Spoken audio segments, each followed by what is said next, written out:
15 अक्टूबर 2022 shift second UP triple पेट द्वारा पूछे गए जो प्रश्न हैं उनको हम यहाँ देख रहे हैं और पहले के जो क्लासेस हैं वो इसी पर आधारित हैं। तो चलिए शुरुआत करते हैं अपने 11वें क्वेश्चन को और ये चौथी सीरीज होगी।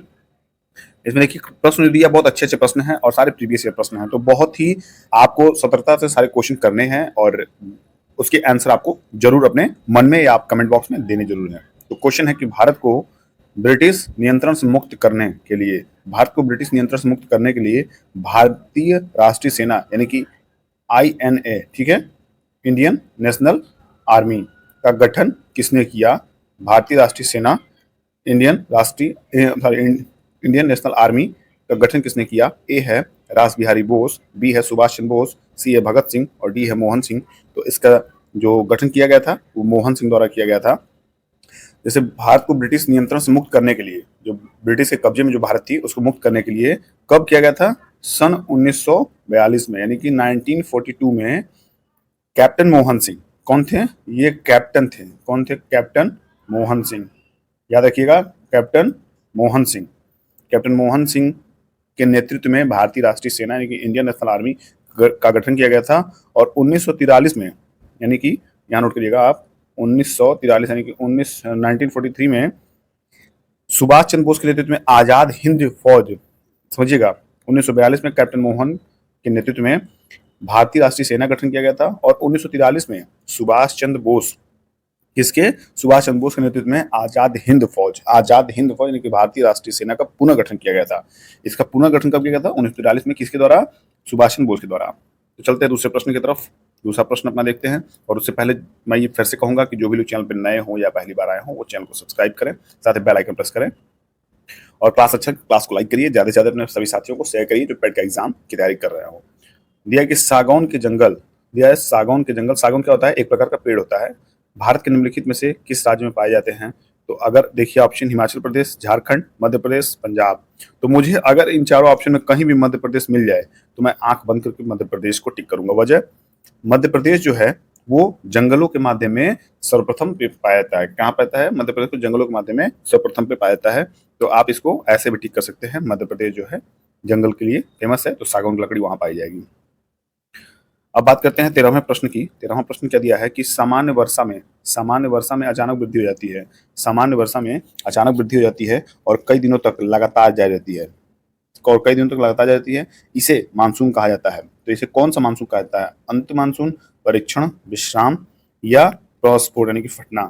तो इस मानसून को क्या कहा जाता है? ये जो आप इसके बाद है, ये इस मानसून का यहाँ जो है ये खाली स्पेस है, यहीं भरना है आपको। क्या कहता है? तो आप देखिए जरा, इसको प्रस्फोट कहता है। क्या कहता है? इसको प्रस्फोट कहता है, फटना।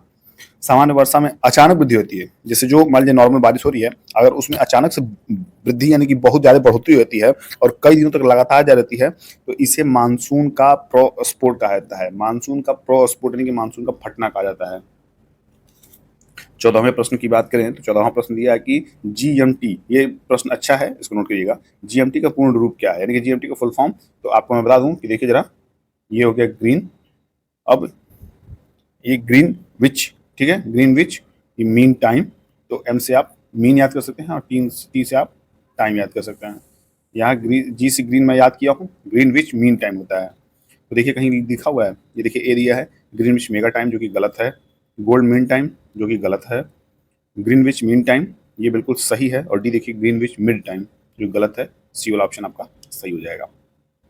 15वें प्रश्न की बात करें तो 15वां प्रश्न क्या दिया है कि प्रति 1000 लोगों पर, प्रति यानी कि हर 1000 लोग पर जीवित जन्मों की वार्षिक संख्या को किस नाम से जाना जाता है? जो प्रति 1000 लोगों पर जो जीवित जन्म है, मतलब जो जन्म लेते हैं, उनकी वार्षिक संख्या को किस नाम से जाना जाता है? देखिए इनमें से कोई नहीं, क्रूड यानी कि अशोधित जन्म दर, सामान्य प्रजनन दर और कुल प्रजनन दर। तो इसको मैं बता दूं, जो क्रूड होता है जिसे अशोधित कहते हैं जन्म दर, इसी को यहाँ सही माना गया है और इसके जो प्रति 1000 लोगों पर जीवित जन्मों की वार्षिक संख्या को क्रूड यानी क्रूड अनशोधित जन्म दर के नाम से जाना जाता है। 16वें प्रश्न की बात करें तो 16वां प्रश्न अपना है 1969 में कितनी प्रमुख निजी बैंकों का राष्ट्रीयकरण किया गया था? कितनी प्रमुख यानी कि जो प्रमुख बैंक थे वो उनकी संख्या पूछा था। तो 1969 में जब राष्ट्रीयकरण हो रहा था निजी बैंकों का, तो उसमें कौन कौन से बैंक थे? तो यहाँ कौन कौन से बैंक नहीं, आपसे पूछा है कि कितने बैंक थे, उन बैंकों की संख्या बतानी है जो राष्ट्रीयकरण में शामिल थे। तो ए है इनमें से कोई नहीं, बी है 14, सी है 12 और डी है 6। तो हम बता दें कि आप आंख बंद करके यहाँ पे आप 14 यानी कि 14 टिक करेंगे।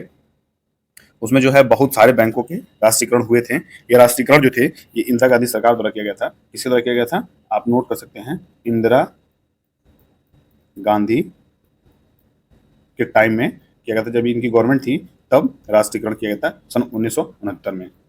अगर बात करें 17वें प्रश्न की, तो 17वां प्रश्न अपना दिया है 1991 में, वर्ष 1991 में आर्थिक सुधारों के बाद, वर्ष 1991 में आर्थिक सुधारों के बाद उद्योग विशेष रूप से सार्वजनिक क्षेत्र के लिए आरक्षित थे। उद्योग जो थे, उद्योग विशेष रूप से सार्वजनिक क्षेत्र के लिए आरक्षित थे। तो ये कौन से उद्योग थे? इनमें से कोई नहीं, यानी कि नन ऑफ दीज। बी है संचार उद्योग, सी है परमाणु ऊर्जा उत्पादन उद्योग और डी है मेट्रो परिवहन उद्योग। तो जो आप देख सकते हैं कि इसमें जो ऑप्शन दिए हुए हैं उद्योग के बारे में दिए हैं और कौन से ऐसे उद्योग थे जो विशेष रूप से सार्वजनिक क्षेत्र के लिए आरक्षित हैं। तो आप देख पा रहे हैं कि सी पे दिया है परमाणु ऊर्जा उत्पादन।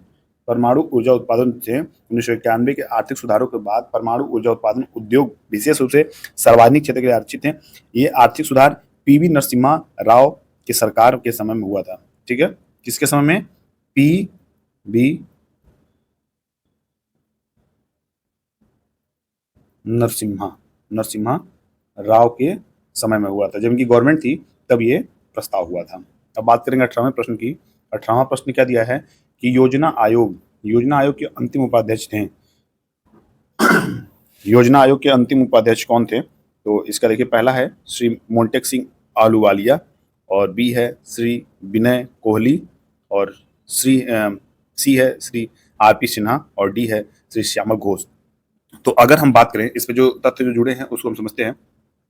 सबसे पहले जो अभी जो वर्तमान में जो नीति आयोग चल रहा है, इसका जो नाम था वो कब बदला गया? 1 जनवरी 2015 में इसका नाम बदला गया। 1 जनवरी 2015 में जब प्राइम मिनिस्टर श्री नरेंद्र मोदी का जब गवर्नमेंट आया था पहली बार 2014 में, उसके बाद जब पहला कदम जो उठाया गया था इनके योजना आयोग के लिए, तो सबसे पहले इसका नाम बदला गया था 1 जनवरी 2015 को। और 1 जनवरी 2015 को बदला गया, उसके बदलने से पहले इसका नाम योजना आयोग था। क्या था? योजना आयोग इसका नाम था। और समझिएगा, जो आज भी इसमें जो चीज अध्यक्ष और उपाध्यक्ष होते हैं वो उस समय भी हुआ करते थे। तो योजना आयोग के अध्यक्ष कौन हुए थे?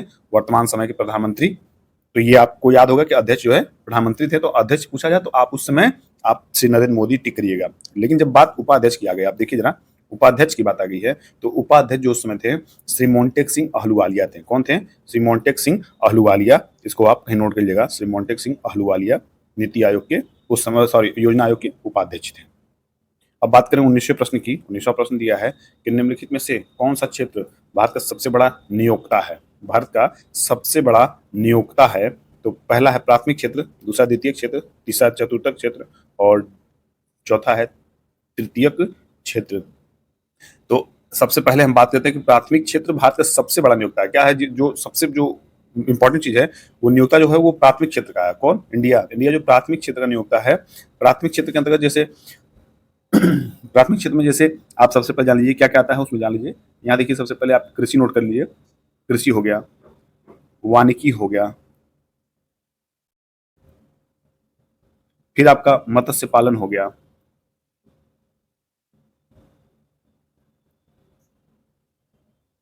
फिर आपका जो है डेयरी पालन हो गया,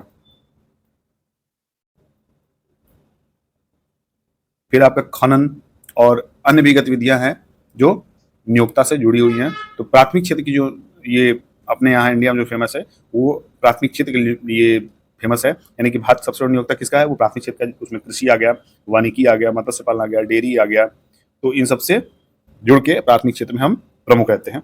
और बात करें इस क्लास के लास्ट क्वेश्चन की, जो 20वां क्वेश्चन है, देखिए क्या दिया है कि निम्नलिखित में से किस राज्य को हरित क्रांति के लिए भारत में आरंभ स्थल के रूप में चुना गया था?